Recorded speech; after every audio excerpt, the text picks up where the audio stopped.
అవును, మేము మనీ తమ్మన్నారు కదా, ఈ విషయం డాడీ చెప్తా. డాడీ ఏంటి రాజు?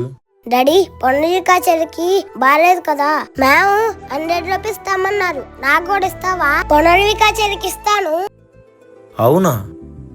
మేమందరినీ 100 రూపాయలు తీసుకురమ్మన్నారా? Very nice.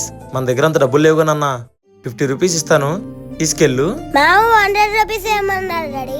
100 రూపీస్ ఇవ్వు. 100 రూపీస్ ఇమ్మన్నారా? 100 రూపీస్ ఇవ్వాలంటే నా దగ్గర ఉండాలిగా. 50 ఉన్నాయి, 50 తీసుకో. ఇలా ఇచ్చేస్తే మరి మనకెవరిస్తారు? డాడీ మన దగ్గర చాలా డబ్బులు ఉన్నాయి కదా డాడీ, ప్లీజ్ డాడీ హెల్ప్ చేద్దాం డాడీ. అరే హెల్ప్ చేస్తే మనకి దేవుడు ఇంకా చాలా డబ్బులు ఇస్తారు.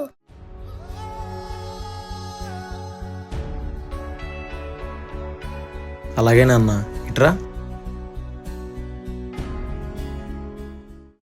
అవునా, చెల్లికి హెల్ప్ చేద్దామా? సరే, నేను 100 రూపీస్ ఇస్తాను, మ్యామ్కి ఇచ్చేసే. ఇలాగే మీరు పునర్వికాకి హెల్ప్ చేయాలి, సరేనా? ఓకే, మ్యామ్కి థ్యాంక్స్ చెప్పు. వెళ్ళి కూర్చో. చిన్నపిల్లలైనా పెద్ద మనసుతో ఆ పాప ప్రాణం కాపాడటానికి ముందుకొచ్చిన ఇలాంటి పిల్లలందరికీ పెద్ద మనసుతో పెద్దలందరూ తోడుండాలి. నేటి బాలలే రేపటి పౌరులు. Please save Ponnavika. Thank you all.